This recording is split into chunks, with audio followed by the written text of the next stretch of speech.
Eu acho que talvez a gente respondendo perguntas, a gente possa atender melhor os nossos interesses.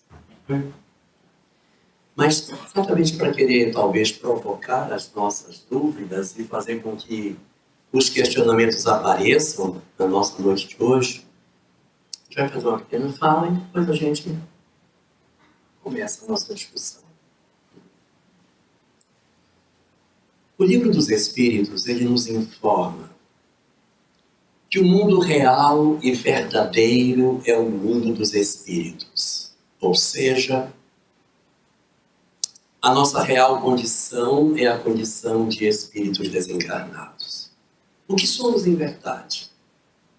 Almas imortais, espíritos imortais que navegamos no tempo e que de tempos em tempos encarnamos na Terra, tendo a possibilidade de viver um período entre os homens.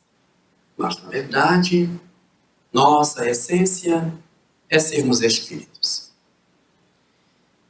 E a questão 738A do Livro dos Espíritos nos traz um incremento nessa discussão, nos oferecendo a informação de que, na verdade, o objeto da solicitude de Deus não são os homens, são os espíritos. O objeto da solicitude significa para onde se voltam as atenções de Deus. O interesse de Deus é na felicidade dos espíritos. Então, nessa resposta a essa questão, que está na Lei de Liberdade, mais especificamente no tomo sobre flagelos destruidores, a gente vai perceber que a preocupação do Senhor é que os espíritos que são imortais sejam felizes. Se para construir a felicidade do que é imortal for necessário que a forma perecível padeça, que assim seja. Porque o importante é que o espírito se desembarace das suas condições de sofrimento. Em outras palavras, se for necessário que o homem chore para que o espírito possa rir, assim será. E não ao contrário, não é interesse de Deus que se construa uma estrada aonde os homens sorriam para que os espíritos se entristeçam. O espírito é, na verdade, o foco de toda essa discussão. E nesse processo de construção do enriquecimento das virtudes do espírito, ele pode naturalmente exercer um processo de mudança em si e fazendo as suas transformações, alcançando a condição espiritual sem a necessidade de reencarnar. Os espíritos podem progredir no mundo espiritual. Nós sabemos que um espírito chegado ao mundo espiritual, numa determinada condição, ele pode progredir lá. É só olhar André Luiz. Chegou numa condição sofrível. E olha como evoluiu. Olha como se transformou. Quando a gente observa André Luiz nas obras seguintes, quase nem reconhecemos aquele mesmo espírito que se apresenta no início da obra. Quando tomamos a obra Memórias de um Suicida e assistimos como é que Camilo chega ao mundo espiritual e comparamos com o Camilo das últimas páginas, nós dizemos: o espírito pode progredir no mundo espiritual. É um fato. Quando a gente pega essas pontas soltas e amarra e conclui que a vida real e verdadeira é a do espírito, que a solicitude de Deus é para os espíritos, não para com os homens, que os espíritos podem evoluir no mundo espiritual porque esse é o mundo real e verdadeiro, a pergunta que se impõe é: por que a gente vem? O que é que a gente veio fazer aqui, se o objeto da solicitude de Deus é sermos observados como espíritos. Se nós podemos evoluir no mundo espiritual, que raio de decisão foi essa que fez com que a gente saísse da condição de espírito e decidisse encarnar na Terra? Qual é a razão disso? Qual é o sentido que tem a gente procurar uma encarnação entre os homens? Qual é o objetivo de todas essas coisas? Ou seja, qual é o porquê da vida? Qual é o sentido disso? Por que a gente está aqui?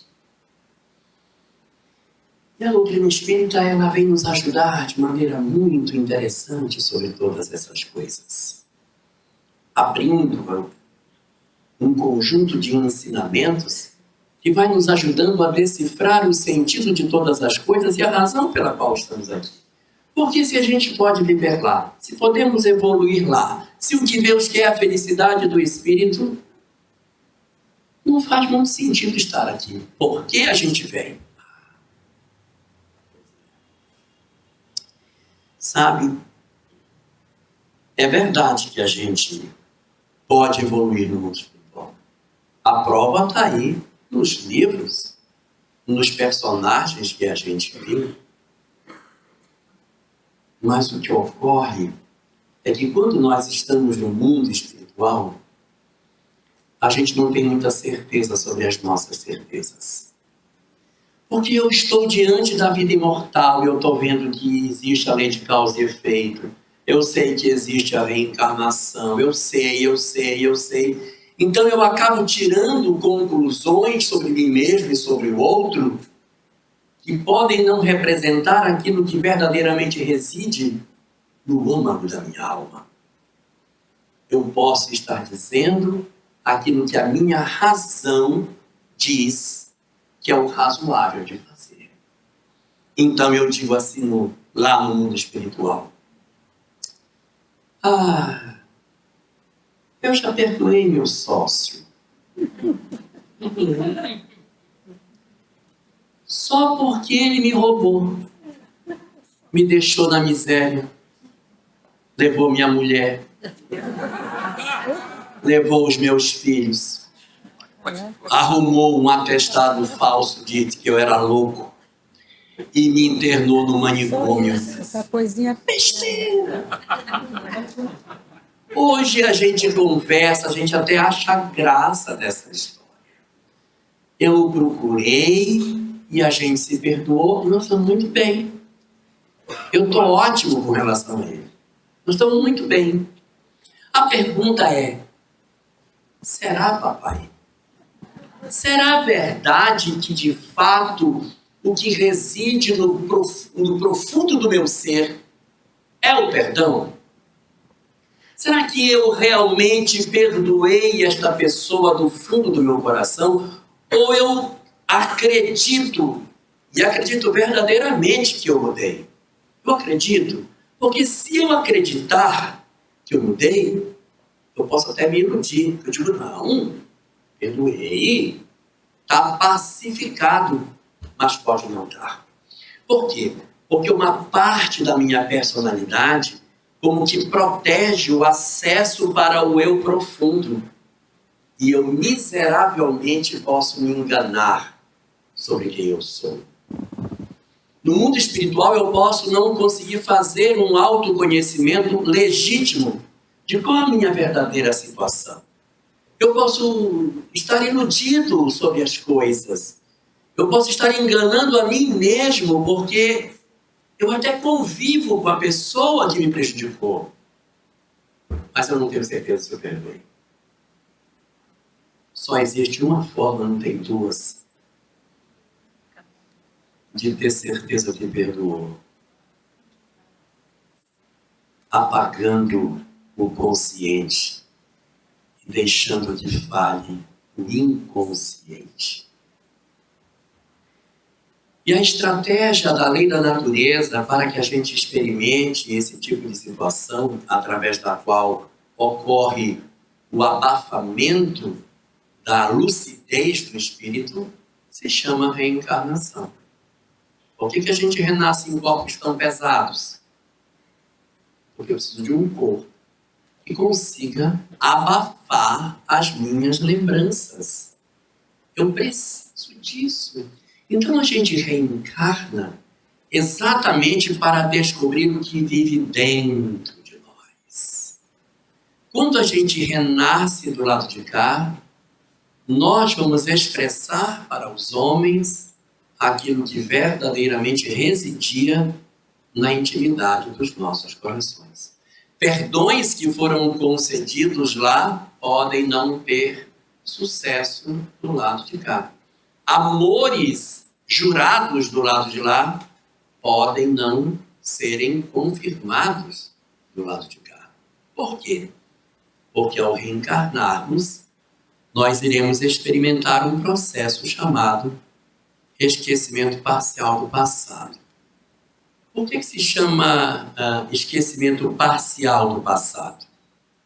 Se chama esquecimento parcial porque ele não é total. Se ele fosse total, ele não era parcial. E por que ele é parcial? Porque a gente lembra algumas coisas. A gente não lembra tudo, mas lembra algumas coisas.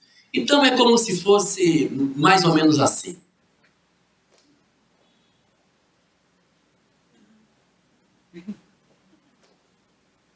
Nós renascemos e temos um esquecimento do que fomos, de quem fomos, das coisas que nos aconteceram. E os espíritos usam uma expressão muito boa para representar isso. Eles chamam de véu do esquecimento. O que é um véu? O véu é uma coisa que a gente não vê, mas vê. Ou melhor, a gente entrevê, não é? É como se a gente reencarnasse e o espírito ganhasse uma catarata. Então, bem severa. Aí ele disse, olha, eu não sei o que é, mas eu estou vendo mais ou menos. Vejam que não há nenhuma obra espírita que diga assim, a parede do esquecimento. Já viram alguma obra da parede do esquecimento? É sempre o véu. Porque o véu é uma cortina. Eu entrevejo, eu consigo ter alguns nuances de lembranças, de emoções. Então, o que acontece nas nossas existências quando nós renascemos? Nós precisamos passar pelo esquecimento do passado. E tem muitas pessoas assim, mas aí não tem graça.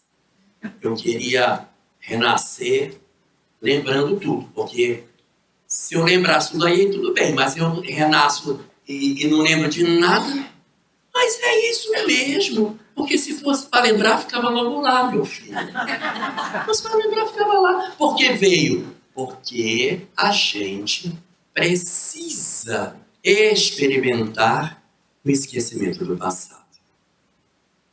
E por que a gente esquece? Existem 3 razões pelas quais o espírito esquece o passado. Razão número 1 é para que a gente esqueça o que a gente fez. É muito ruim a gente lembrar as coisas que a gente realizou. É muito ruim a gente viver com a lembrança de tudo de errado que praticamos no passado.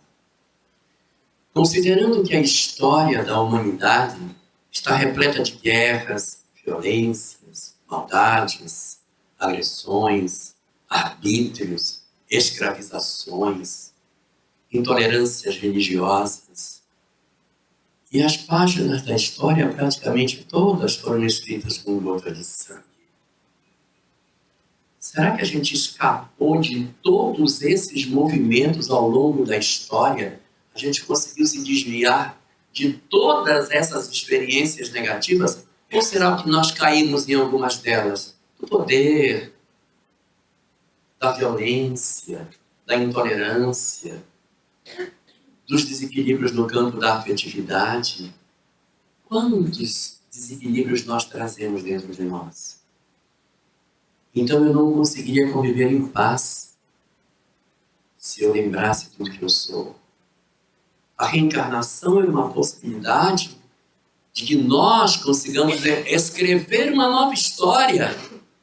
de que a gente consiga construir uma condição diferente, desatrelado do passado, para saber se verdadeiramente aquilo que a gente dizia que ia fazer, a gente vai de fato realizar. Então, a primeira das razões pelas quais o espírito experimenta o chamado esquecimento do passado é para que ele não recorde as loucuras que fez. Para que a gente consiga dormir em paz. Para que a gente consiga abraçar o filho sem lembrar o que fizemos a ele. Que a gente consiga chamar mãe, pai, sem que a gente recorde o que nós realizamos a eles. Mas essa é só a primeira razão. Tem uma segunda razão. A segunda é para que os outros esqueçam o que fizemos a eles. Porque não é só uma relação de mim comigo mesmo. É uma relação do que foi que eu fiz para o outro. Então, quando ocorre o esquecimento do passado, ocorre também nele, tá? Então, as nossas mães conseguem dizer, vem cá, meu filho, você se machucou. Vem cá no colo da mãe, o que foi que houve? Não chora, meu filho, vem cá. Eu vou te buscar. O que aconteceu com você, minha filha? Eu vou buscar você onde você estiver. Eu vou atrás de você. Eu não vou deixar você sozinho. Eu não vou ignorar você. Eu vou atrás de onde você estiver para buscar você. No caminho equivocado em que você estiver. Então, essas histórias, assim, a gente consegue fazer com mais facilidade, porque as pessoas esqueceram o que nós fizemos. Então, a gente às vezes convive com indivíduos com os quais a gente já teve alguns relacionamentos complicados no passado, mas hoje, em função desse esquecimento parcial do ontem, a gente senta na mesa, a gente divide a comida, os pais dividem o orçamento e tiram parte do dinheiro que eles ganham para sustentar aquele serzinho que está no lar, que é o filho dele, mas que de repente no passado não era uma pessoa tão querida, mas que hoje ele sente prazer. E dizer, não, eu vou pagar a sua faculdade, não, eu vou fazer compra, e fica feliz quando faz uma comida. Você gostou, meu filho? Estava boa a macarronada? Estava gostoso? E no fundo essa alminha que você está conversando é de uma história mal resolvida que você tem. Então o esquecimento do passado, ele também ajuda a cicatrizar determinadas circunstâncias de relacionamento. E tem uma terceira, que não é para que eu esqueça o que eu fiz. Não é para que os outros esqueçam o que eu fiz, mas é para que os outros não me encontrem. Na medida em que o espírito reencarna, o período da gestação em que ocorre um silêncio das emissões mentais dessa entidade, é como se nós deixássemos de transmitir o rádio, que, de certa maneira, atrai os nossos obsessores. Então, aquele período da gestação, aquelas emanações mentais não existem mais. E os obsessores ficam tentando sintonizar e ele sumiu, desapareceu. E aí ele entra na infância e a sintonia se perde. Imaginemos nós os senhores da guerra. Quantos obsessores essas entidades possuem? Milhares? Milhões? Perseguindo, caçando essa entidade no mundo espiritual para realizar todo tipo de perversidade.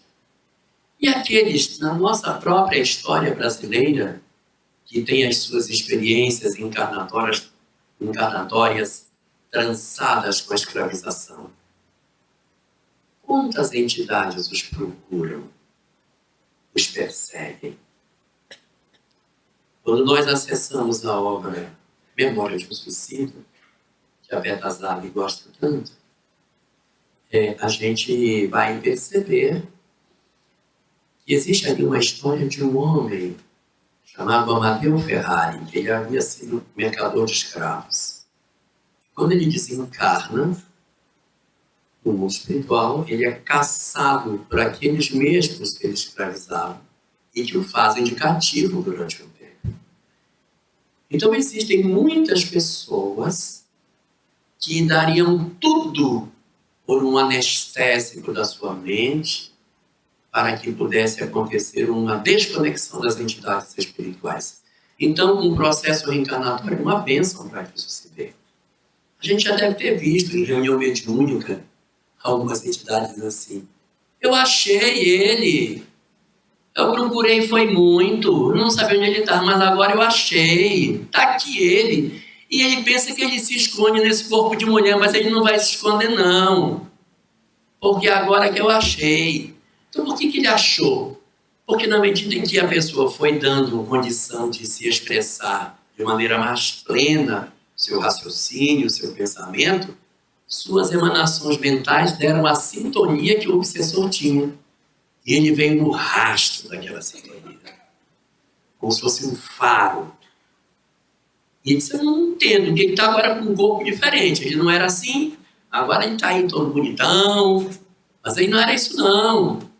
Ou ao contrário, ele era todo bonitão, agora ele está bem feinho. Por quê? Porque ele não consegue, às vezes, entender o mecanismo da reencarnação, mas ele sabe que aquela pessoa é a outra pessoa, ele não sabe como, mas é. É por conta dessas estratégias de ocultamento ou de ocultação do espírito na carne para evitar a sintonia com seus obsessores. Aí a gente vai entender determinadas encarnações que acontecem com pessoas que têm graves deficiências mentais. E a gente fica olhando assim, para que essa criança, 20 anos que não senta, não fala, não anda, e aproveita para o espírito encarnação. Está aí, desse jeito. Meu Deus, qual é o sentido disso? Esperando os obsessores reencarnarem e poder voltar mais sossegado. Porque enquanto ele está naquela doença mental, ele não emite os pensamentos que atrairiam os seus perseguidores. Então o esquecimento do passado é uma coisa maravilhosa. E faz parte desse majestoso mecanismo de retorno, que a gente imperiosamente necessita. A encarnação dos espíritos, ela não é uma questão facultativa do espírito dizer, eu não vou nem reencarnar, não estou mais não. Estou mais querendo ir. Não estou querendo ir. Existe, evidentemente, uma flexibilidade. Existem determinados espíritos que possuem um grau de liberdade maior, mas não é absoluto. O espírito pode até, em determinadas condições, até retardar um pouco a sua encarnação, mas ele não tem condição de dizer, chega, eu não vou mais, que se quiserem vocês vão, eu vou ficar por aqui que tá bom. Não tem como. Por quê? Porque existe um mecanismo da lei muito bonito. É lindo isso. Que diz o seguinte, é um mecanismo que fala que o destino de todos nós é a felicidade. A gente, todo mundo sabe, os espíritos vão para a felicidade, sabe o que e tal. Só que tem uma coisa, essa ida para a felicidade, ela não é gratuita. Isso não é assim, olha, já está muito tempo aqui, esse espírito está muito tempo, vamos empurrar ele um pouquinho mais para frente, assim fica um pouquinho mais feliz. Empurra ele, não é assim. O que impulsiona o espírito à felicidade é a vivência de um sentimento, que é o amor. Em outras palavras, é impossível ser feliz sem amar.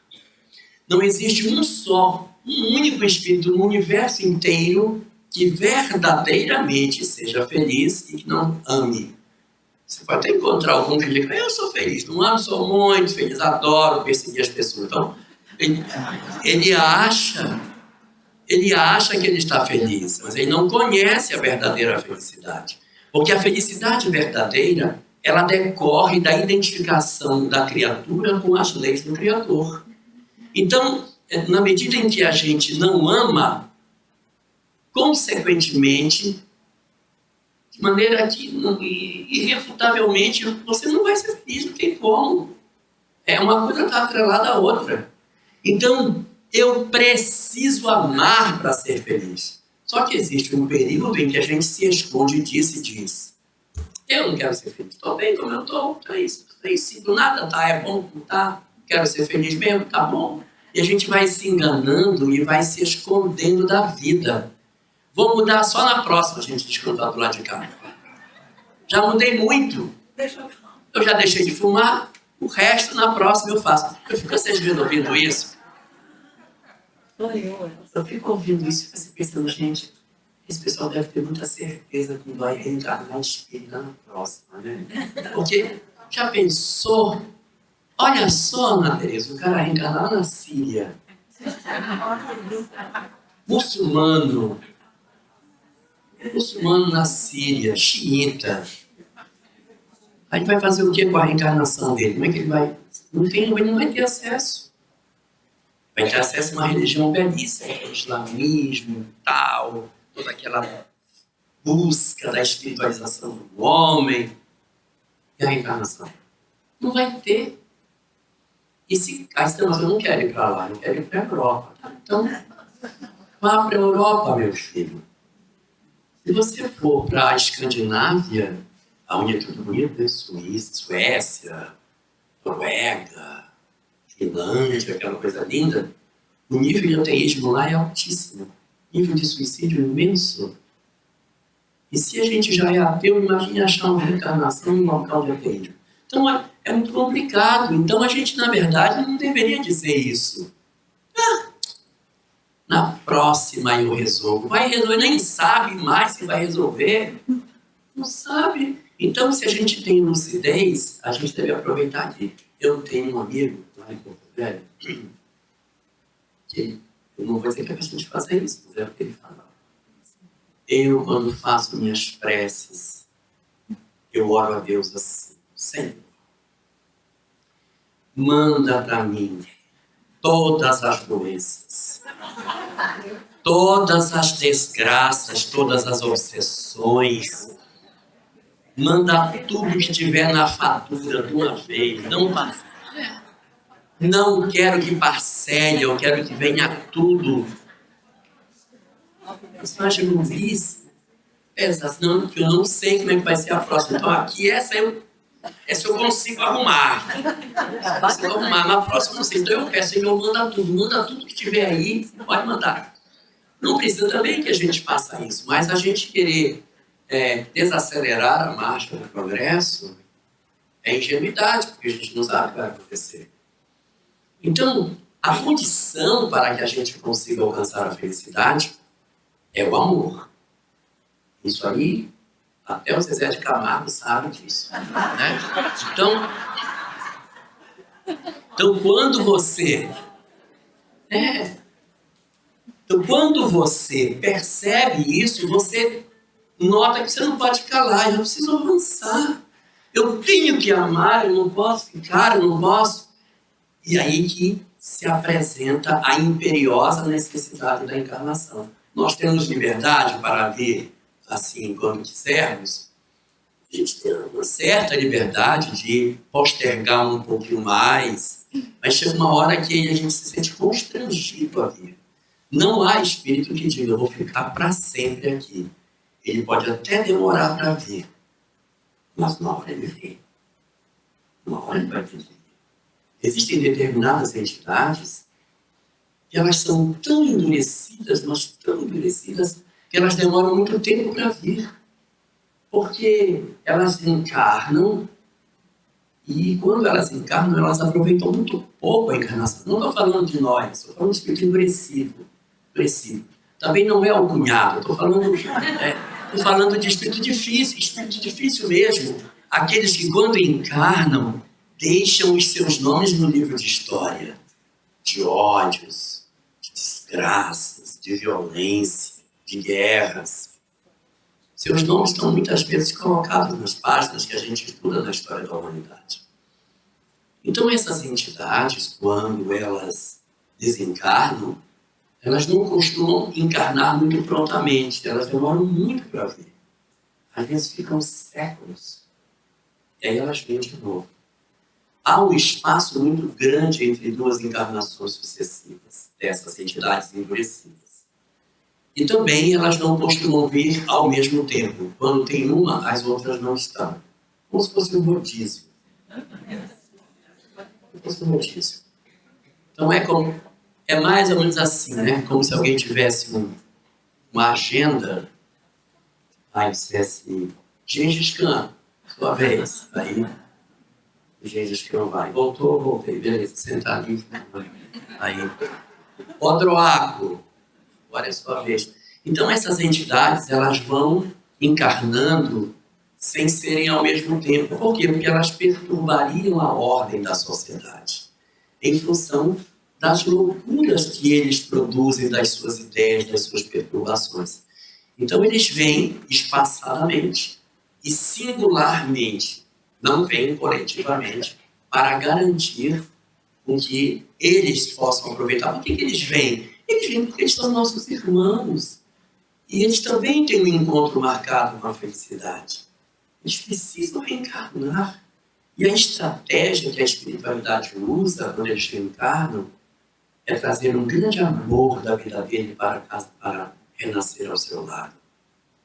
Então, você tem, por exemplo, Nabucodonosor, cruel, sanguinário, terrível.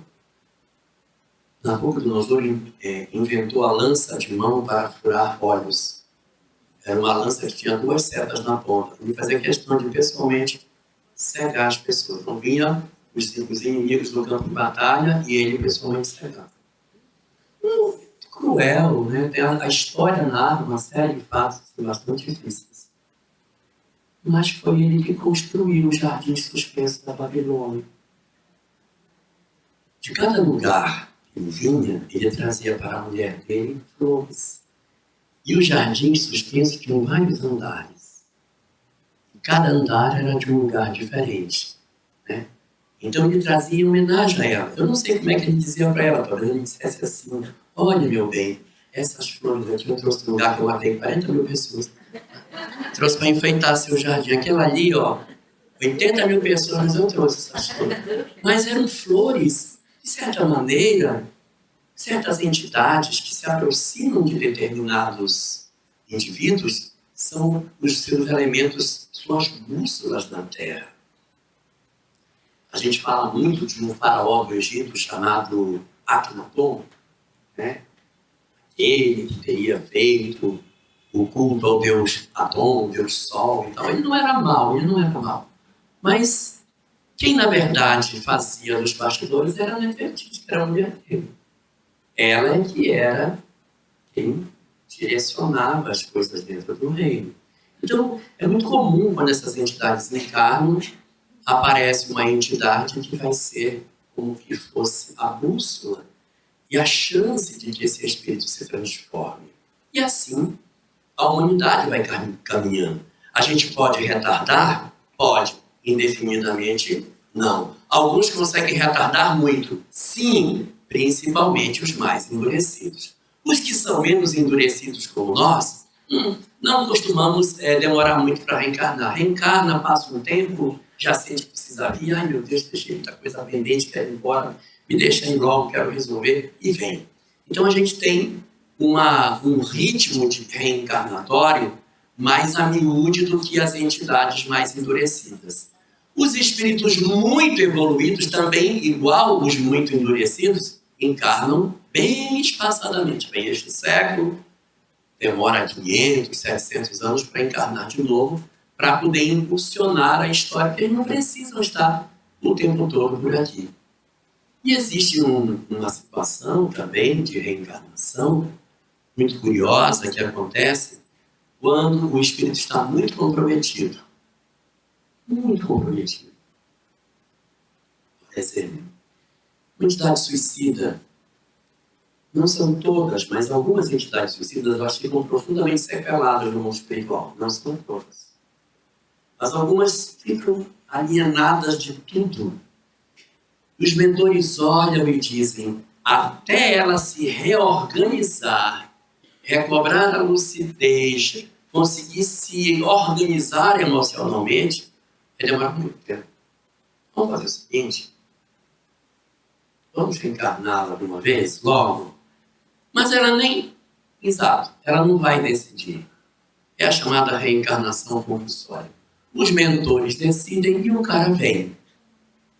Nas chamadas encarnações compulsórias, o espírito que reencarna não está decidindo sobre a sua encarnação. Ué, mas não, cadê o livre-arbítrio? Não tem livre-arbítrio? Mandou o cara sem livre-arbítrio? Cadê o livre-arbítrio dele? Está lá atrás, quando ele se suicidou. Foi lá que ele usou. Então, nas circunstâncias críticas, o que costuma acontecer, não é para todos os casos, mas em alguns casos de suicidas, eles pegam a entidade que está muito problematizada e diz, leva para a encarnação. São encarnações que eles renascem profundamente sequelados, física e às vezes até mentalmente. Irão viver existências curtas, às vezes nem conseguem completar o processo gestatório, inicia a gestação e a mãe naturalmente, eu disse naturalmente, a gestação não se concretiza e a mulher perde a criança. E ali pode ser que esteja uma entidade que tinha a necessidade de deixar no corpo parte das suas mazelas espirituais. Então, era um espírito que estava bem deformado, ele estava deformado assim, e ele tentou reencarnar, mas não deu. E após esse processo reencarnatório, quando ele já renasce, ele já volta para o espiritual, ele já volta assim. Ele não está mais assim. Ele já fez um progresso. E aí ele vai tentar uma nova existência. Ele já estava assim, ele tenta de novo e não completa. Ele deixa no corpo boa parte das suas mazelas e quando volta para o mundo espiritual ele já volta assim. E de assim e assim vai ter uma hora que ele vai nascer, vai viver 24 horas e vai desencarnar. E as pessoas vão dizer, para que 24 horas? Não tem sentido, não foram 24 horas, são 9 meses mais 24 horas. E isso foi um sucesso, porque ele conseguiu completar a gestação. Numa próxima tentativa, que pode ser pela mesma mãe ou por outra mãe, ele até renasce. Já vai ser uma criança sequelada, com muitas dificuldades, vai atravessar uma infância profundamente difícil por conta das deficiências que tem, até desencarna cedo, e assim ele vai progressivamente se desembaraçando. São encarnações que os espíritos chamam de reencarnações imediatas, em que eles devolvem essas entidades, sem que eles, de certa maneira, participem de forma muito efetiva da sua reencarnação, porque não tem nem condição de decidir. Então é uma outra situação que a gente tem e que a gente enxerga muitas vezes na nossa sociedade. Mas essas não são todas as que existem. Existem ainda algumas circunstâncias que nos tocam de maneira mais de perto, que são as reencarnações de interesses individuais e as encarnações de interesses coletivos.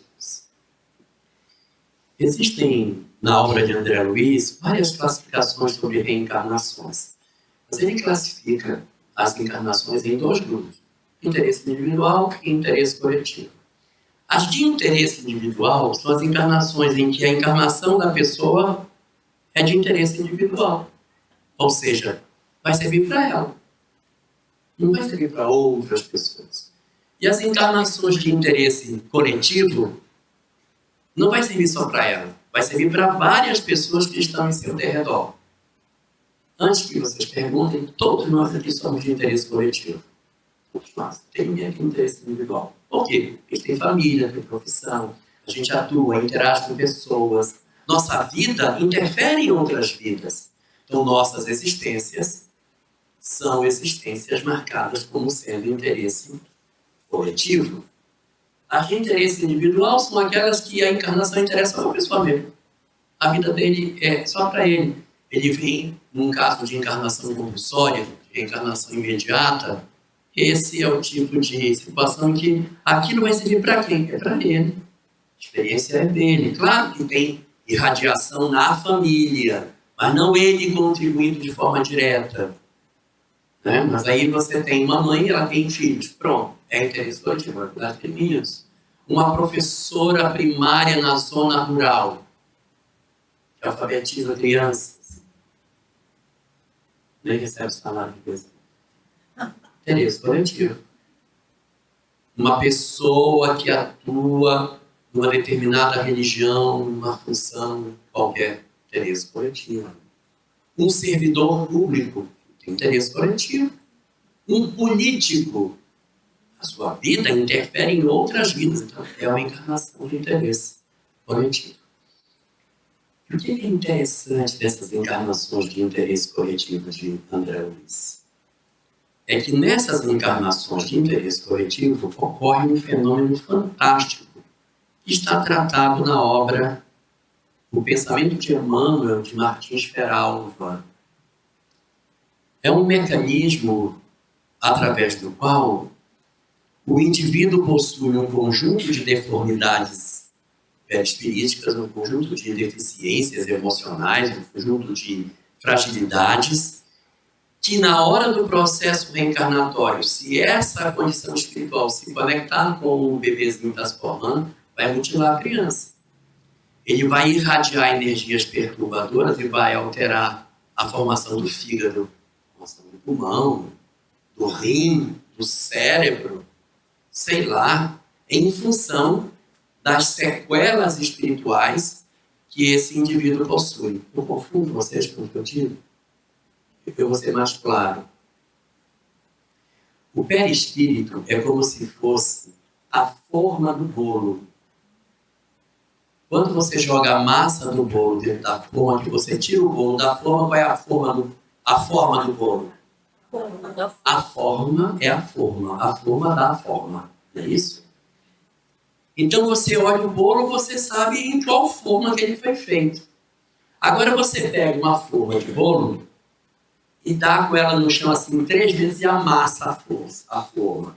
Quando você fizer um bolo dessa forma amassada, como sai o bolo? Amassado. É o que acontece com o perispírito.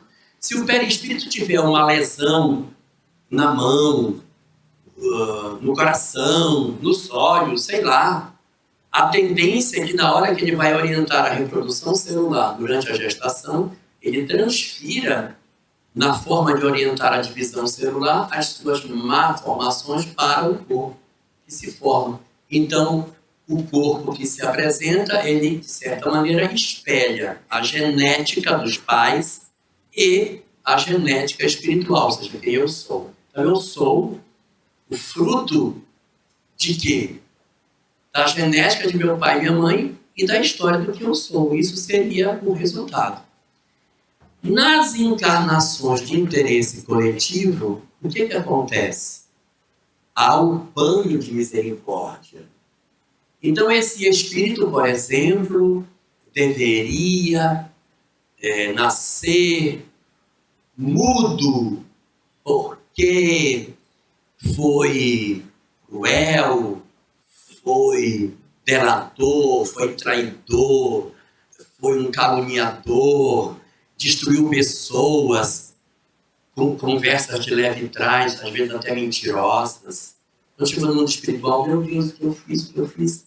E aí ele então se apresenta no mundo espiritual com uma lesão na altura da garganta. Vai reencarnar mudo. Vai reencarnar mudo. Só que ele é um excelente professor. Mas eu, muito mexeriqueiro. O que faz? Vamos aproveitar com que ele... Não, se ele nascer gago, também não dá para ser professor gago. Não tem jeito. Ele tem que nascer com uma... Ele não merece, tá? Ele não merece uma garganta boa, mas ele tem uma tarefa para ensinar pessoas. Aí entra a terceira componente. Porque nós somos criados por 3 coisas. Nós somos filhos do nosso pai e de nossa mãe, nós somos filhos do nosso próprio passado, mas nós somos também filhos de Deus. Deus é justiça e misericórdia. Então, na hora que uma encarnação de interesse coletivo se apresenta, ocorre um banho de misericórdia e determinadas lesões que deveriam aparecer no corpo dessa pessoa não aparecem. Eles, como se botasse a mãozinha assim, para não deixar com que a influência ruim do espírito alcançasse o corpo. Senão, segura aí, não deixa o corpo se desenvolver bem. E segura aquela influência ruim. Então, alma ruim, corpo bom. Deu para entender? Mas por que alma ruim, corpo bom? Porque eu tenho uma proposta para você. Você vai realizar um trabalho, então você vai renascer com uma saúde melhor do que você deveria receber. Vocês já viram na reunião mediúnica? O espírito dizia assim, eu não sei porque que ele está saudável. Ele tinha que vir todo torto. Por que ele está assim? Ele tinha que... Esse cara... Por quê? Porque ele está numa encarnação de interesse coletivo, onde realmente ele deveria nascer torto, mas há uma perspectiva de trabalho, então aquela situação, ela foi sustada durante a gestação para receber um corpinho melhor, para poder executar o trabalho, para ver se o exercício do trabalho melhora a condição espiritual dele. Então, essa condição é uma condição muito interessante, porque ajuda com que a pessoa venha numa situação bem melhor do que ele deveria ter. Mas como ele é uma alma complicada, ele não vem 100%, ele vem melhorado, né? Então assim, ele não vem mudo, mas a garganta dele não pode pegar uma friagem. Tá rouco, toda hora tá rouco. Por quê? Porque ele traz um órgão de choque. Nós temos, todos nós, um órgão de choque. Você quer saber onde foi que se comprometeu? Observa qual é o órgão que dá o primeiro sinal quando você fica nervoso. É dor de cabeça? É acidez no estômago? É diarreia? É dor nas costas? O que acontece quando você se aborrece, quando você sai prumo? O órgão que é o órgão chamado órgão de choque é o órgão que demonstra aonde houve mais remendo no mundo espiritual para que o perispírito não alcançasse o corpo e a gente conseguisse ter uma condição razoável. Essa é a parte boa da história. Vamos contar a parte ruim da história. A parte ruim é o seguinte: corpo bom, alma doente. Então, o corpo está saudável, mas a alma está doente. E por que se deu um corpo saudável para uma alma que era doente? Porque ela tinha um plano de trabalho para fazer. Se ela cumprir esse plano de trabalho, sua mente muda. E ao mudar a mente, a doença desaparece e as emanações na direção do corpo diminuem e, evidentemente, o corpo consegue cumprir a sua tarefa até o final. Mas se o cara abandonar, eu não estou rogando praga para ninguém. Mas se a pessoa abandonar, a tarefa do bem não significa tarefa necessariamente na casa espírita. Tarefa no lar, tarefa na atividade profissional. Não tem tarefa no bem, porque o bem não tem fronteira. Os tarefeiros do bem trabalham no bem em todos os lugares onde o bem possa se apresentar. Tá bom? E quando eu desisto do bem, quando eu digo, eu não vou mais fazer nada, bando de ingratos, miseráveis, que fiquem. Pronto. Eu saí do padrão que era o acertado comigo para que as energias ruins não chegassem no corpo. Não demora muito para pensar, gente. Esse vai ser tão rapidamente. Estou com problema agora. Estou com visitela. Estou com um problema de incontinência urinária. Já me deu Parkinson. Já me deu Alzheimer. Estou com sopro no coração. Agora estou com refluxo. Minha diabetes foi lá para cima. Estou com um sério problema, estou com cirrose. Às vezes a pessoa Não precisa ser tudo isso, né, Ana? Mas a gente começa a apresentar adoecimentos de maneira até muito rápida. O que está acontecendo? A gente, de alguma forma, promoveu um deslocamento. Eu não estou dizendo com isso que se a gente fizer sempre o bem, não vai adoecer. Não. O adoecimento faz parte da existência. A gente adoece, a gente fica velhinho, a gente desencarna. Porque a existência ela é curta mesmo, ela não pode ser muito longa. Se a gente tivesse uma existência de 50 mil anos, era melhor ficar lá. A gente ia ter memória de 50 mil anos. Você não lembra o que você fez? Na época lá, quando a gente saiu da pré-história, eu lembro o que você fez. Não adianta.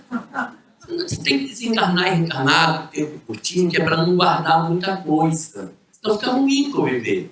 Por isso que a encarnação é curta. Se encarna, começa de novo. E aí a gente vai se banhando nas águas do rio Estígio, como diziam os gregos, e vai reencarnando com o esquecimento do passado. Essa a grande proposta que a doutrina espírita nos apresenta para que a gente entenda o porquê da vida, o porquê de todas essas coisas, por que tudo isso acontece. Escuta comigo o que eu tenho para falar, que eu não falei demais, eu ia falar só porque isso que eu ia falar só um pouco.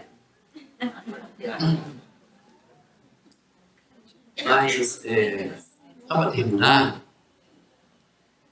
eu queria dizer que, às vezes, a gente, quando ouve na doutrina espírita, assim, essas falas que dizem que nós temos um compromisso, que nós nascemos para realizar, aí todo mundo fica pensando, meu Deus, eu tenho que construir uma creche, eu tenho que fazer um asilo. Então a gente sempre vai em busca de uma coisa grande para fazer, como se os chamados do bem sempre fossem chamados institucionais. E a gente não tem essa informação na literatura espírita. E eu vou dar 3 provas do que eu estou dizendo. Primeira prova. No Evangelho segundo o Espiritismo, na mensagem Os Órfãos, está dito assim: Deus permite que existam os órfãos para que lhes sirvamos de pais. Ele não disse para criar orfanato. Entendeu? Não é institucionalizado. Nós é que institucionalizamos o trabalho de socorro ao próximo. Mas o que a gente lê na obra básica é que o trabalho é um trabalho individual. Então, porque existem os órfãos? Para que nós lhes sirvamos de pais. Segunda situação, você já deve ter visto uma mensagem, que na verdade não é uma instrução dos Espíritos, é um texto de Kardec, chamado Infortúnios Ocultos. Uma mulher que vai numa casa, que leva a filha dela com ela, etc. Aquilo não é uma mensagem de Espíritos, é Kardec que escreve. Já viram como é que aquela mulher se apresenta quando ela chega na casa? Com licença, boa tarde. Eu sou do tarefeiro do bem. Qual é o centro espírita dela? Você viu qual é o centro espírita? Ela não se apresenta. É uma tarefa individual. Não é uma tarefa coletiva. E às vezes a gente quer se escudar na tarefa coletiva. Então eu já faço a caridade. Uma vez por semana, deixo aquela panela, corto cenoura, boto na sopa, mexe a sopa olhando para cima. Então, assim, não é exatamente esse o propósito. Não é esse o propósito. É lógico que eu estou falando isso, mas não é para que ninguém diga, então eu não vou mais. Não, não é isso. Por quê? Porque esse trabalho ele é terapêutico para nós. Às vezes a gente pensa assim, mas me soube que aquele monte de criança lá vai para tomar sopa, meu Deus. É legal dar sopa para ele, mas sabe quem é o maior beneficiado? Somos nós. E eu não estou falando isso por pieguismo, não. Não é por pieguismo. Ai, porque nós... Não é, é porque é verdade. Você pega uma pessoa que ela sofre de depressão, ela está numa situação terrível, leva para o trabalho essencial. E você vai ver como que a vida dela se transforma, porque ela vai descobrir que ela é útil, que ela pode ajudar pessoas. Então, a instituição espírita mantém o trabalho assistencial, tudo bem, para atender aquele carente. Tudo bem, mas para socorrer aquele que vai oferecer a sopa. Porque é ali dando as... Por exemplo, a mulher está de luto, meu Deus, eu não sei o que eu faço, eu vou enlouquecer com o luto e tal. Aí ela vai para uma tarefa assistencial, chega lá, ela vem um monte de criança carente. Um monte de gente assim, eu vou doar as roupas que ela não queria doar. Quer dizer, eu não vou tirar a roupa do meu amor e vou dar. Tem sentido. Quando ela vê as crianças, eu vou dar. Meu filho vai ficar feliz de saber que eu estou dando para eles. Aí ela vai no guarda-roupa, tira com prazer e entrega. Então vai curando, a gente vai curando. Então esse processo de socorrer os que padecem nos cura, nos promove cura. Por isso que é importante fazer. E quando eu falo que de repente a gente fica preocupado com as coisas lá fora e não faz o que tem que fazer do lado de dentro, eu não estou dizendo que a gente não deva vir para a casa espírita. Não. A gente vem para estudar, para aprender, para se aprofundar, para colocar mais ferramentas na nossa caixa e levar para casa. A gente vem com alicate, ganha a chave de fenda, uma chave de boca, uma parafusadeira elétrica, uma furadeira, e a gente vai se aparelhando para poder trabalhar em casa. Se eu não venho, eu não me aparelho. Ficar, ó meu filho, ó minha filha. Mãe fala só. Olha o outro. Então, assim, aí você não tem instrumento para lidar. Você não tem instrumento para lidar. Você só sabe dizer. Sim, não tem jeito. Como não tem jeito?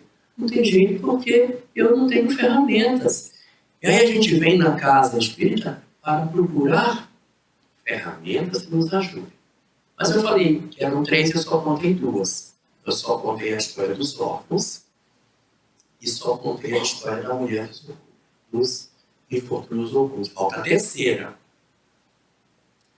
A terceira está na Revista Espírita no mês de agosto de 1865. Página 374. Que é isso?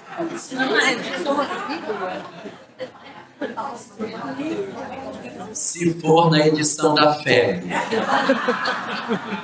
Se for na edição da FEB. É uma mensagem chamada A Chave do Céu, em que os espíritos ali, no caso é a Cordeia, que escreve, ele diz que a caridade ela é feita com uma pirâmide. Existe uma pirâmide da caridade. E que essa pirâmide ela tem 5 degraus. 5 degraus. Que ele chama de os degraus da caridade. Ele diz assim, no degrau mais alto dessa pirâmide estão cônjuges e filhos. Aí diz assim no texto, é para eles que devemos dar a nossa primeira esmola da compaixão. Nossa solicitude, nosso socorro, nosso amparo, nosso amor, tudo de melhor, primeiramente para nossos cônjuges e filhos. No segundo degrau, ele diz, no segundo degrau, às vezes assumindo o papel de primeiro, porque vai ter situação que vai ficar acima, os autores dos nossos dias. Quem são os autores dos nossos dias? Mas ele não diz os pais, ele diz os autores dos nossos dias. 2 pontos. Aqueles que vos criaram, educaram, alimentaram e vos guiaram nos primeiros anos da existência. Por que eles fazem isso? Porque você pode ser criado por uma avó, por uma madrinha. Porque se eu disser, é meu pai e minha mãe, sua tia, desculpa aí, a senhora me criou, mas aqui é só pai e mãe.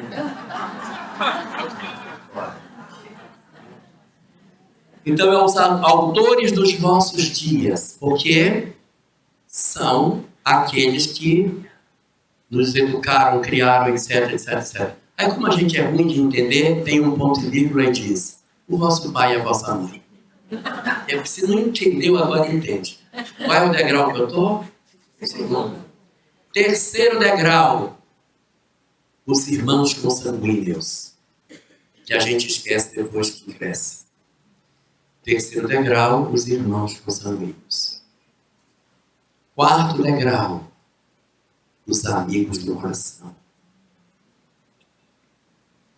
Quinto degrau, os pobres, a começar pelos mais miseráveis. O que fizemos? Invertemos a pirâmide. Mudamos a cabeça para baixo. A gente cuida dos pobres, cuida dos amigos e os cônjuges e filhos ficam lá para baixo, recebendo o que sobra das migalhas daquele nosso afeto. Então a nossa preocupação, nosso campo de trabalho, o nosso espaço de serviço é, antes de qualquer coisa, o lar.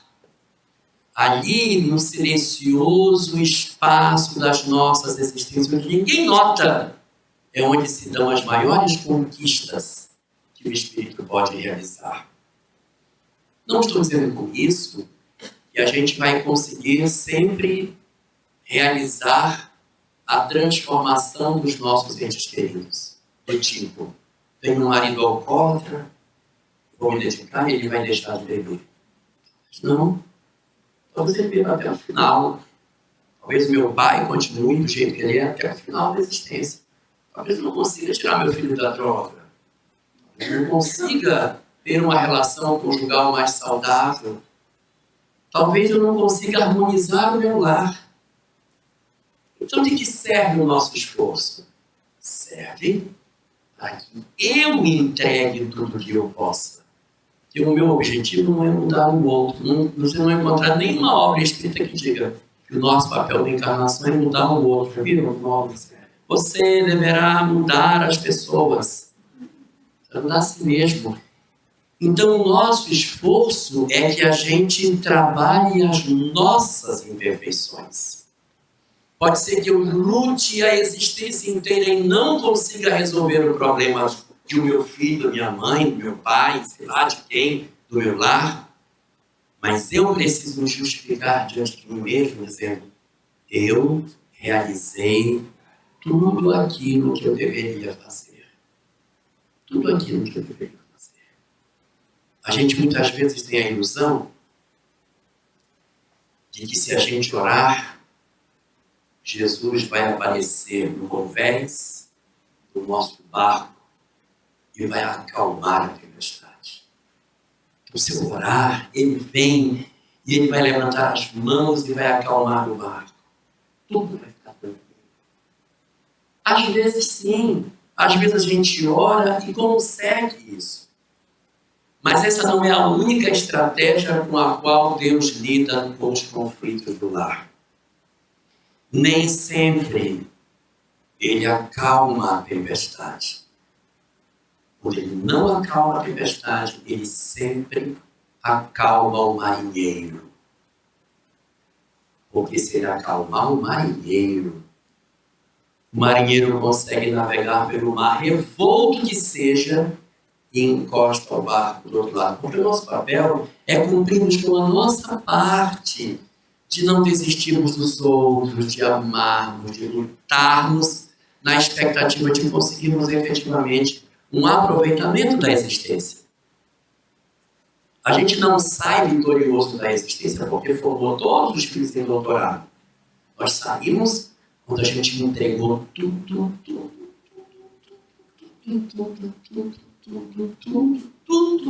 que eu podia para tentar ajudar o outro sem resistir. Mesmo que o outro seja indiferente, que o outro seja ingrato. Lá no Evangelho que nos pediu, no capítulo 3, em 19, benefícios pagos pela ingratidão. Lá diz que quando a gente desiste de alguém, você desacelera a velocidade do avanço do outro, porque ele se justifica no seu abandono para não avançar.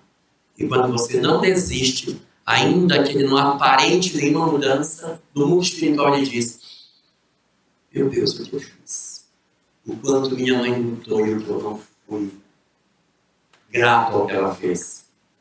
E aí ele se sente comprometido a avançar por conta de um amor não correspondido. Então, quando a gente se pergunta qual é o porquê da vida, qual é o sentido de tudo isso? É vir aqui para entregar todo o amor que a gente possa entregar, ainda que a gente viva um processo de ingratidão, mas que a gente faça todo o esforço possível, fazendo a leitura espiritual de todas as coisas, compreendendo a transcendência da vida, a beleza extraordinária da encarnação que nos foi concedida, para que a gente deixe a nossa passagem pela Terra com caracteres de luz, oferecendo a nós uma mudança extraordinária de vida, pela chance que Deus nos deu de começarmos novamente ao lado daqueles que precisam tanto de nós.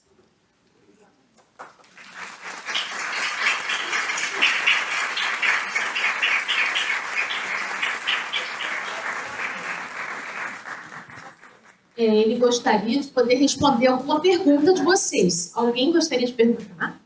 Vocês sabem que ele faz o programa Pinga Fogo às segundas à noite, né? Quem sabe um Pinga Fogo ao vivo? Mas só algumas perguntas já está avançada. Vocês podem estar com fome, né? Mas vamos aproveitar que o João está aí com a gente, vocês poderem perguntar aquela pergunta que você sempre quis fazer e não teve coragem de fazer ainda. Agora é a hora. Então você pode... Já tem uma pergunta? Bom.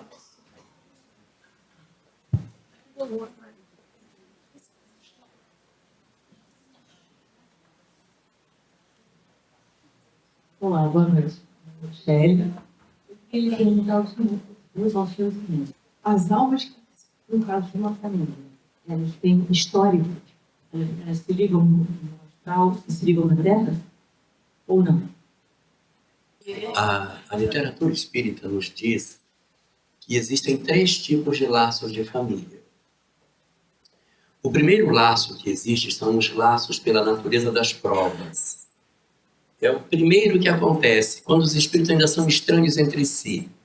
E que acontece muito quando a gente é espírito bem iniciante. A gente começa a conviver ali sem nenhum vínculo nenhum, ainda iniciando, começando. A gente vive numa comunidade e os espíritos ali se ligam pela natureza das provas. Ou seja, não tem histórico anterior. As pessoas que todo dia de manhã pegam o 484 para ir para o centro, elas não necessariamente se conhecem de outra encarnação. Qual é a situação? A natureza das provas. Qual é a prova? Pegar o 484 às 7 horas da manhã. Entendeu? Então, você tem provas em que você encontra espíritos que têm a mesma prova. Em termos de família, isso é muito comum quando você está no comecinho da evolução lá atrás. Ou quando, por exemplo, você vive determinadas circunstâncias em que a natureza da prova é muito mais importante do que o vínculo. Por exemplo, eu tenho um espírito que precisa passar por uma situação de pobreza, uma situação de desassistência, numa família numerosa, num lugar longínquo de tudo, para que ele valorize aquilo que ele não valorizou. Então ele pode reencarnar numa família que tem muitos filhos, numa condição bem complicadinha do ponto de vista econômico, lá no local afastado, em que seu pai e sua mãe podem ser para eles espíritos estranhos. Então ele está reencarnando por quê? Pela natureza das provas. Não tem vínculo. Uma outra, espíritos suicidas, às vezes, não é sempre, quando renascem em famílias estranhas. Por quê? Segundo a obra Memória de um Suicida, os ingratos, eles têm uma tendência de perderem a concessão de nascer próximo de seu pai e sua mãe, porque eles fizeram sofrer. E os suicidas se incluem nessa condição de ingratidão e, às vezes, eles renascem em locais estranhos. Então, o primeiro tipo de laço é o de natureza das provas, que eu não conheço. Segundo tipo de laço, almas afins, espíritos que se conhecem no passado e que se encontram no hoje, no lar. São espíritos que a gente sente um prazer enorme na convivência. E o terceiro tipo de laço são as almas, que são laços de desafeto. Espíritos que a gente se conheceu no ontem, teve problema e agora estão renascidos dentro de casa para consolidar o perdão que aparentemente foi dado lá em cima. Então eles se reencontram aqui. Eu sei que muita gente deve estar fazendo as contas em casa agora para saber quem é laço de afeto, desafeto, natureza das provas. Então, eu quero dizer o seguinte: não façam isso. Porque se a gente nasceu sem lembrar, é porque é para não lembrar. O que você vai fazer? Se eu descubro, minha irmã, tenho antipatia pela minha irmã, eu acho que ela é meu laço de desafeto. Não vai piorar a relação? Vai piorar. Então a gente tem que pensar assim, para aqueles que são meus laços de desafeto, eu tenho que dar amor para eles, para resolver. Para aqueles que são meus laços de afeto, eu tenho que dar amor. É tão bom dar amor. E aqueles que são natureza das provas, se eu não der amor, ele vai virar laço de desafeto, vai infernizar a minha vida e depois eu vou ter que resolver. Vai melhor dar amor. Então, se eu tenho que dar amor para cada uma dessas três naturezas, não fique escarafunchando o passado. Não adianta a gente querer abrir essa caixa de Pandora para saber o que cada um foi. Entrega amor e pronto. Mas a natureza das provas, os laços de afeto e de desafeto, são as três formas de laço que a família possui. Se eu pudesse comparar para você, eu diria que a nossa família parece uma bisteca. Tem um pedaço de osso e um pedacinho saboroso de carne.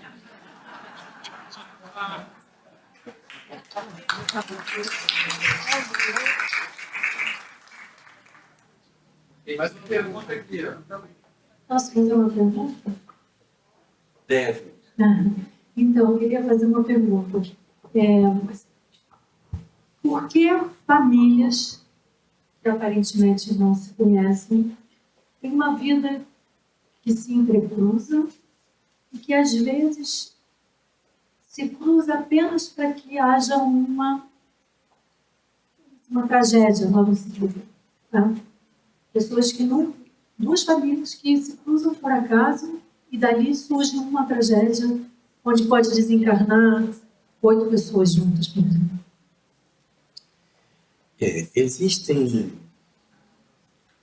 Existem duas possibilidades nesse caso. Existe a possibilidade de que aqueles que são os causadores do mal, eles não necessariamente têm vínculo com essa família. Eles são, na verdade, apenas instrumentos para... Eles são... Ele estava dormindo.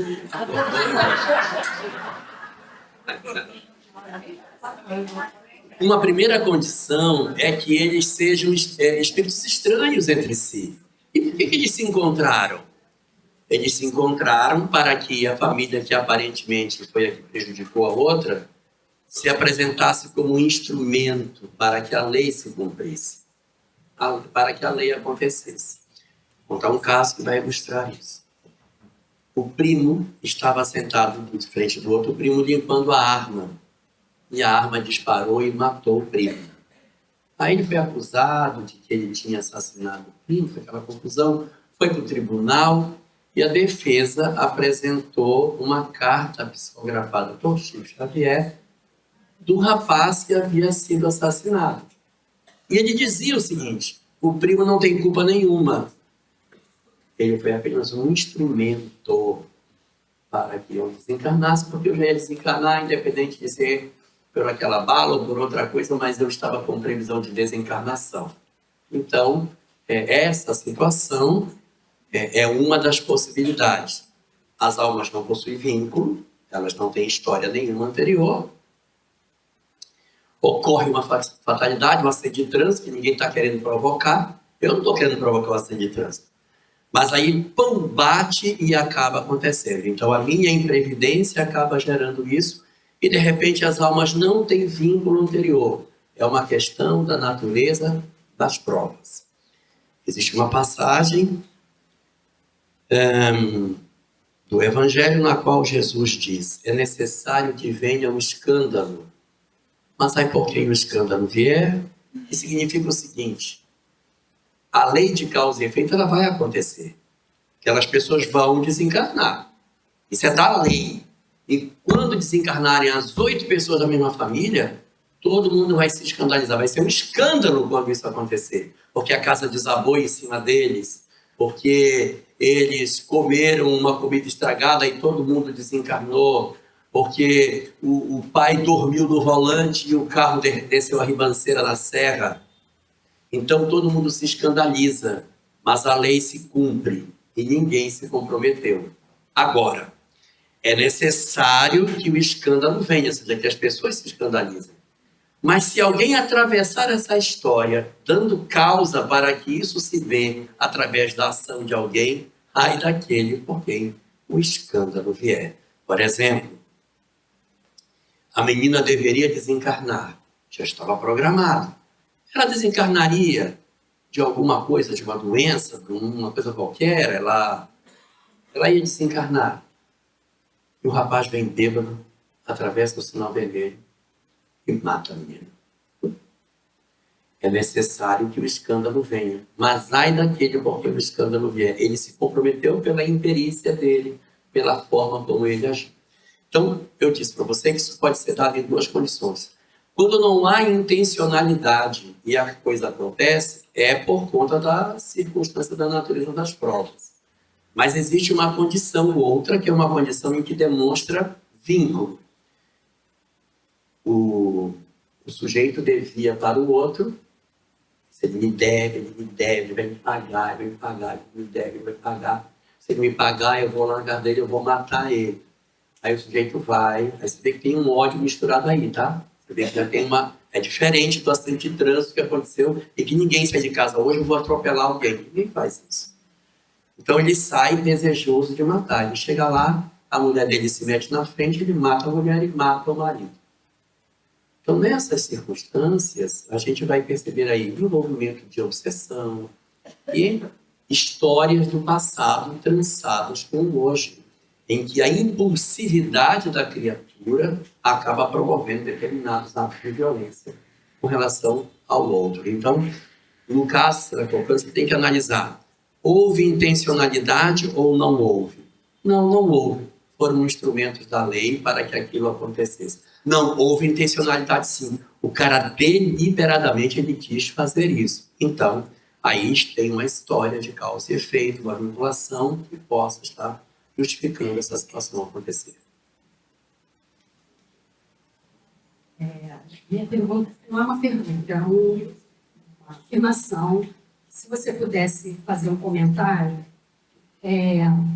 quando a gente compreende o porquê da vida, isso nos facilita muito, porque a gente desperta para a prática do bem e do amor. Sim. Você poderia comentar isso?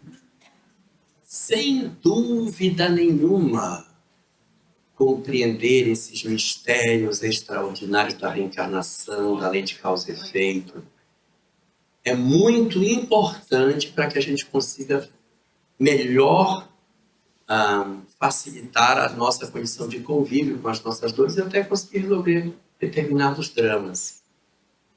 Mas o conhecimento desses instrumentos, ele não é essencial para que a gente resolva. Por quê? Porque o que é essencial para resolver é o amor. Então, no que Jesus se concentrou? Ele se concentrou em dizer que a vida não era material, existia a vida após a morte, mortalidade. Mas nem se deteve a discutir que a reencarnação tem o processo reencarnatório que durante a adolescência o espírito não estava para isso. Imortalidade da alma, isso é suficiente. Saber que existe imortalidade da alma está ótimo, para que você não se fixe na coisa daqui. Tem outro mundo lá. E segundo, esquece a vingança. O perdão é a grande lei. Então ele trabalhou imortalidade da alma e trabalhou amor. E um terceiro elemento era a presença de Deus. Ele trabalhou com esses três pontos. Deus, imortalidade da alma e amor. Foram as três peças que ele fez. Se nós tivéssemos só esses três elementos, a gente resolvia tudo. Mas a gente derrubou todos os três. Nós derrubamos Deus e colocamos o homem. Nós derrubamos o amor e colocamos o prazer. E nós destruímos a espiritualidade e colocamos a materialidade. Foi isso que a gente fez, Natinho. destruiu a doutrina cristã e derrubou as peças que Jesus havia colocado para nós como sendo os pontos essenciais da sua doutrina. Então, eu tinha Deus, só tenho duas mãos. Eu tinha Deus, a imortalidade e o amor. Nós derrubamos as três. O Espiritismo, ele revive o cristianismo. Por que é chamado de cristianismo redivivo? Porque o Espírito estava morto. E ele foi e botou de pé. Como? Aonde tinha Deus, o homem veio em destruição. Deus não existe, é tudo besteira. Aí a gente vem com a lei de causa e efeito, que é um princípio espírita, e coloca Deus de pé. Aqui, ó, a lei de causa e efeito justifica a existência de Deus. A imortalidade também estava derrubada. O Espiritismo pegou a mediunidade, que é um princípio espírita, e botou a imortalidade de pé. A gente prova o Deus com a lei de causa e efeito, e prova a imortalidade com a mediunidade. E prova a necessidade do amor com outro princípio, que é a reencarnação. A reencarnação nos diz que a gente vai, através da evolução, desenvolver o amor. Então, o amor é uma imperiosa necessidade do ser humano para ser feliz. Primeira palavra do alfabeto divino, amor. Segunda palavra, reencarnação. Uma amarrada na outra. Então, esse mecanismo que você está falando, ele é importante, mas o fundamental é Deus, imortalidade e o amor. O Espiritismo está por trás, sustentando a mensagem que Jesus deixou.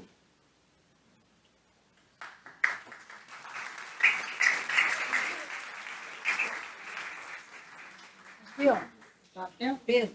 Dá tempo, né? Então, Tem. Parabéns pela palestra, está maravilhosa. Fazer uma pergunta que eu acho que é importante, né, para mim. Com todo esse perdão, bondade, amor, assim, como fica a questão da autoproteção? Será que a gente também estimula relações lesivas, e etc., sem dar limite, sem dizer não?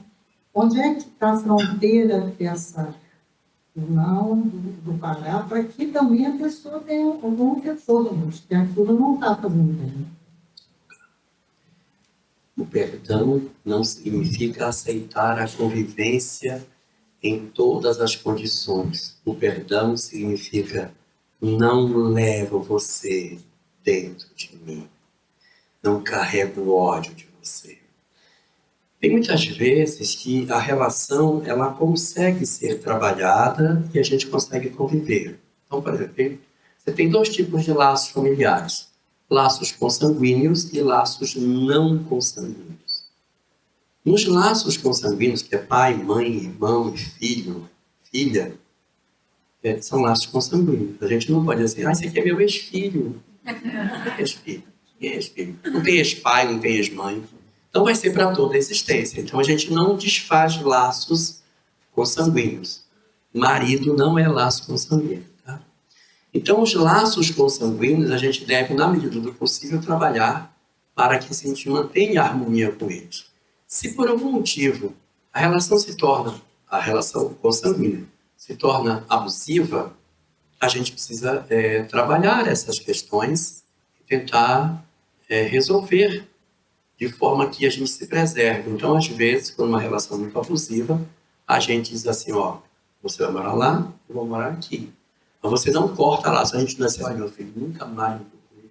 Esqueça meu CPF, esqueça, nunca mais me isso na minha casa. Ou para minha mãe, eu nunca mais quero viver na minha vida. Eu tenho ódio da senhora. Esse tipo de situação a gente não deve cultivar. Então, se a convivência não é satisfatória, porque de repente você convive com uma pessoa narcisista que te explora, que te sufoca, que te enlouquece. O narcisista ele endoida uma pessoa, tá? Ele enlouquece, porque ele vigia tanto a pessoa que a pessoa não consegue nem respirar, passa o dia inteiro vigiando. Você está falando com quem? Deixa eu ver o que está fazendo. Você tem que me dar atenção. Nossa, um sofrimento. Então tem situações em que a situação narcisista ela sufoca a pessoa. Ou de repente, uma mãe narcisista que explora, diz, você não presta, você é uma imunda, ninguém vai querer casar com você, você é uma ridícula. Então, você vive uma situação abusiva. Se a situação não é possível, a gente procura uma convivência mais fluida, ou seja, você mora num canto, outro mora no outro, e a gente vai tentando, sem cortar os laços, se fala pelo telefone, mas não se permite tanta invasão. Quando os pais se tornam velhos, já estão incapazes de se cuidar, abusivos ou não, a gente vai voltar para procurar colegas. Ai, mas ela é um horrível. Mas a gente vai olhá-lo como doente hoje, vai cuidar, e ela vai reclamar, vai cuspir na gente, vai xingar, vai jogar as coisas, vai cuspir. Nossa, vai ser horrível. E aí você vai devagar, sabendo que aquilo é por pouco tempo, porque esses processos de demência vão para um apagamento da personalidade em pouco tempo. Então, na situação assim, complicada, de pais narcisistas ou filhos drogados que roubam, você tem que, de repente, se proteger até fisicamente. Vive num canto, para ele poder viver no outro, para que você consiga respirar, mas sem cortar vínculos, sem cortar, sem dizer assim, eu mudei meu celular, mudei de cidade, meu filho não me acha nunca mais. A gente não faz rupturas. Joana de Ângeles diz que laços a gente não rompe, a gente no máximo desata. E ainda diz mais: todo laço rompido a golpe de machado, a gente voltará a ele. Então a gente não corta laço a golpe de machado. Marido é uma outra circunstância, né? Marido não é laço consanguíneo. Então o que a doutrina espírita nos fala sobre marido? Nos fala que a gente precisa, tanto quanto nos seja possível, manter uma relação de harmonia. No livro Na Era do Espírito, que é uma obra escrita por Emmanuel e irmão Saulo, que é o pseudônimo que o Herculano Pires usa nessa obra, eles tratam ali sobre casamento, e lá está dito: ninguém pode aceitar a criminalidade em nome do amor. Então, se de repente as coisas descambaram para o desrespeito, para a violência, a gente não tem a obrigatoriedade de manter essa relação, conforme está na questão 940 de O Livro dos Espíritos, quando fala das uniões antipáticas, em que os espíritos colocam lá que elas acontecem muito mais pelo nosso interesse do que pela lei divina. No livro Encontro Marcado, Emmanuel diz que as separações, embora elas são lamentáveis, embora algumas vezes sejam justas, mas elas serão sempre lamentáveis. Por que sempre lamentáveis? Porque é lamentável, porque o ideal era que elas não acontecessem. Mas às vezes elas podem ser justas. Elas são justas quando elas se colocam como um mal menor, diante de um mal maior que poderia se dar numa relação que persiste. No Livro da Esperança, mensagem número 76, chamada Uniões de Prova, o último parágrafo da mensagem lá embaixo diz assim: que todas as vezes que a gente pensar em desistir de alguém por conta de dificuldade de relacionamento, que a gente primeiro indague a nossa consciência se a gente já fez tudo para salvar a relação. Ele justifica, porque se a cobrança vem pela consciência, se você não fez tudo que poderia fazer para salvar a relação, a sua consciência vai te cobrar depois. Então, antes de tomar essa decisão, primeiro verifique se você fez tudo que poderia ter feito para salvá-la, para que não aconteça de mais tarde a consciência lhe cobrar de coisas que você poderia ter tentado e não tentou. Mas para a doutrina espírita, os laços de casamento não são indissolúveis. E uma relação abusiva que possa estar produzindo esse tipo de situação, ela verdadeiramente é uma situação para ser resolvida. Só que a gente não deve deixar a relação adoecer a esse nível para que a gente comece a tentar tratá-la. Então a gente cuida dela desde que a gente começa. Evangelho no lar, oração, procurar manter a harmonia, procurar fazer tudo que a gente puder para que a gente não tenha parcela significativa de contribuição no processo de separação. Que acontece na vida de muitos de nós e que não significa fracasso reencarnatório de forma alguma. A gente precisa sempre estar atento, mas o perdão não é você dizer assim, ele me bateu, mas tudo bem, a gente vai continuar. Perdão é você não levar a pessoa dentro de você com ódio. E como é que eu sei que eu perdoei? Quando eu conto a história sem me emocionar. Quando eu conto a história e eu ainda me emociono, minha respiração ainda muda, é porque o passado ainda não passou, ainda é presente em mim. E para não deixar ninguém muito preocupado, cônjuges às vezes se reencontram em outras existências. Ave Maria. Mas não necessariamente na mesma condição. É muito comum virem como mãe e filho. Então reencontra numa condição diferente. E outra coisa, a gente casa com maridos de outra existência que possa ter amor ou possa ter mágoa. Porque toda mágoa é um amor que adoeceu. Mas ninguém casa com quem tem ódio. Ninguém vai casar com pessoa que tem ódio. Se você tem ódio do marido, não vai casar com ele. Como é que eu vou casar com pessoa que tem ódio? A gente casa com uma pessoa que a gente tem mágoa. A gente esquece. Mas não dá. A mágoa, sabe por quê? Porque como a mágoa tem amor por baixo, a gente esquece assim, que bonitinho ele. E aí quando casou. Mas assim, você nunca vai casar com um inimigo. Vou casar com um inimigo. Então eu tenho uma pessoa do meu trabalho que me persegue, eu tenho ódio dela, ela me odeia, é um inferno na nossa vida. Aí eu vou casar com ela na outra encarnação. Pode até ser siamês, né? Mas casar não casa, gente. Nasce irmão, nasce pai e filho. Mas essa relação marido e mulher, ela está facultada para amores e para mágoas. E hoje, na situação atual que a gente está vivendo, tem muitos casamentos do presente, tá? Casamentos que estão surgindo das relações do agora, não tem ascendência espiritual. O pessoal vai para a festa, já vai com a escova de dente no bolso. E aí, uma semana depois, está casado. E aí, em muitas dessas circunstâncias, esses laços não são do hoje, do ontem, são do hoje. Então, a gente vai para a última pergunta, tá? Não entendi. É uma curiosidade recente agora. O noticiário divulgou fartamente sobre um homem que congelou muitos espermas e que aquela coisa gerou muitas crianças, muitos filhos.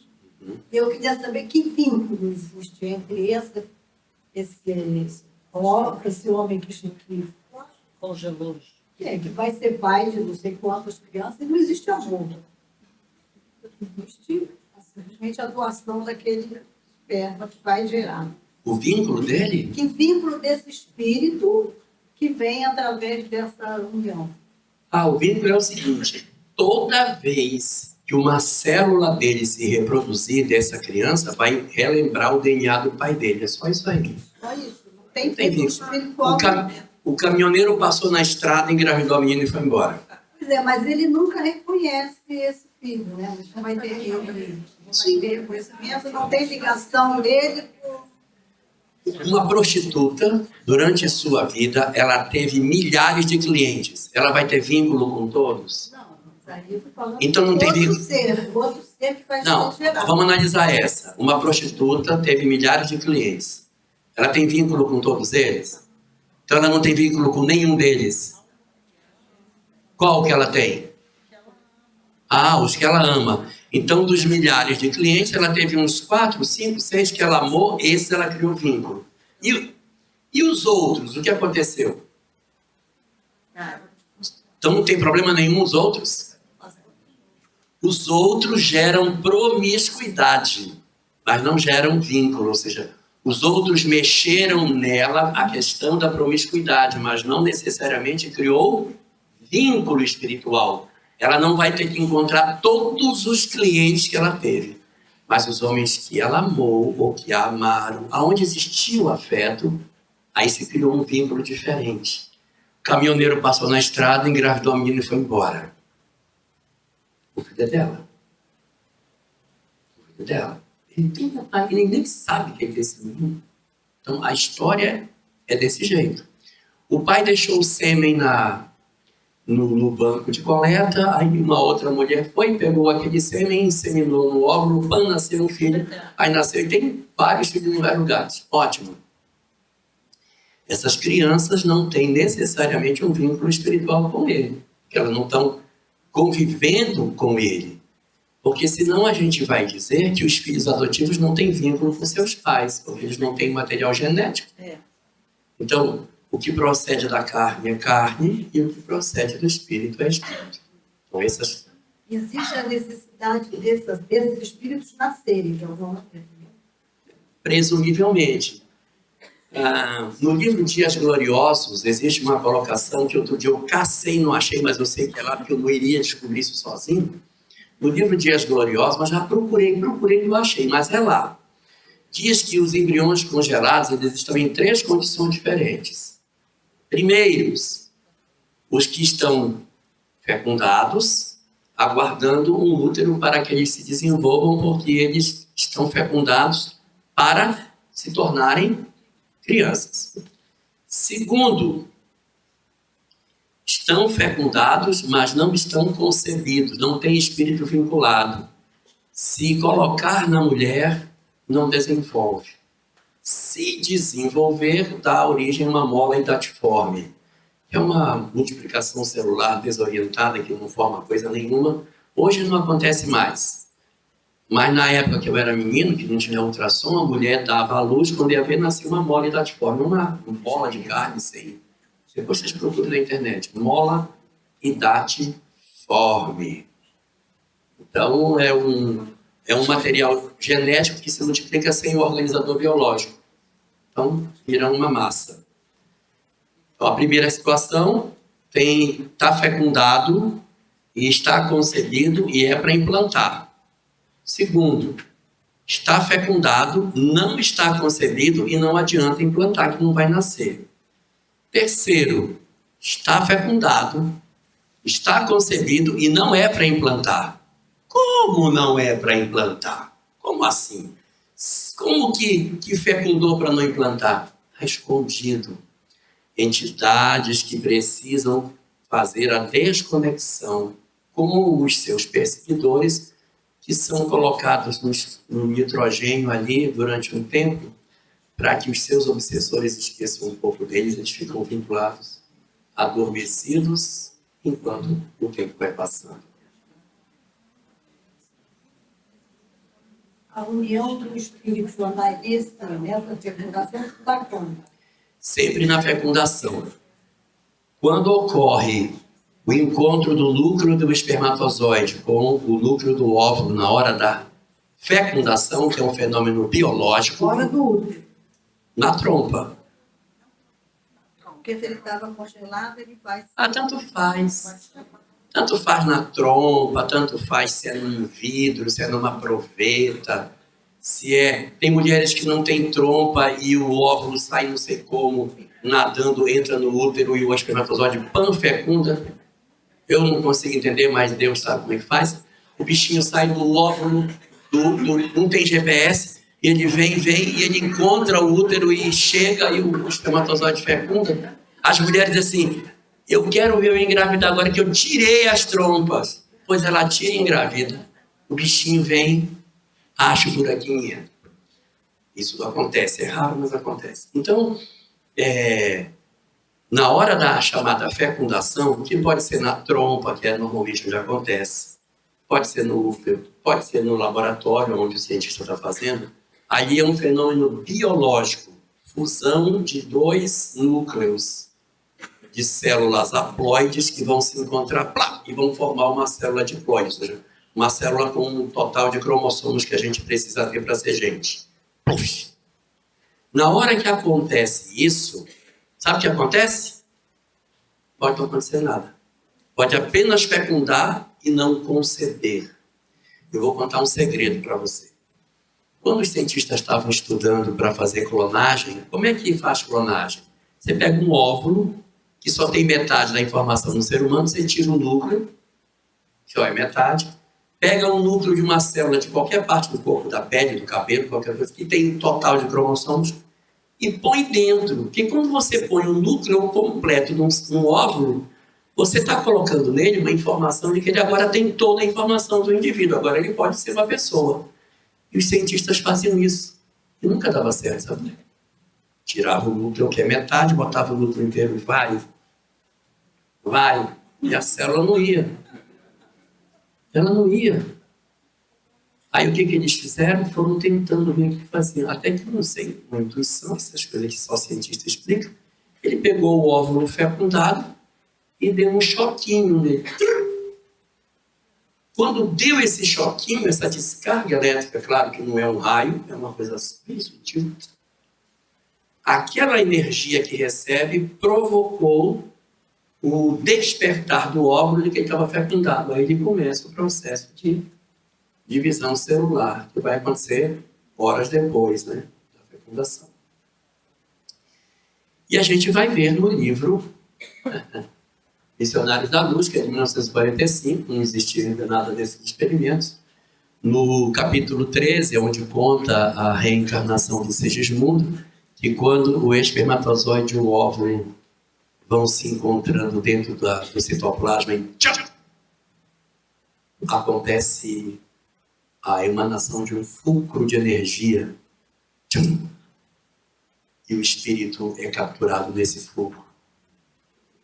Então é ali naquela hora que daquele lampejo do encontro é como se abrisse um portal em que o espírito começa a promover a sua conexão. Aí ele vai orientar a divisão celular para formar um novo ser. A gente só tem essa forma aqui porque teve um perispírito para orientar. Porque pense bem, era só uma célula que foi se dividindo. Quem foi que disse para elas assim, olha, vamos nos organizar? Aí eu disse, eu vou ser pele, eu vou ser sistema nervoso, eu vou ser o coração, eu vou ser coluna. E aí tinha um cara anotando, ok, beleza, quem vai ser o coração? Ok, beleza. Aí foi dividindo, a gente tem dentro do olho um buraquinho que é aqui para sair a lágrima. Todo mundo tem, gente. O cara foi dividido, então aqui tem que ter um buraquinho da lágrima. Quem mandou ter? Como é que dividiu uma célula e chegou nisso? Eu não sei explicar. Não sei explicar. Então, é o organizador biológico que vai promovendo o perispírito que vai orientando e fazendo a diferenciação celular. As células são plenipotentes, aí elas vão se subdividindo, vão virando células, e se tornam, no fim, aquilo que a gente hoje conhece como diferenciado.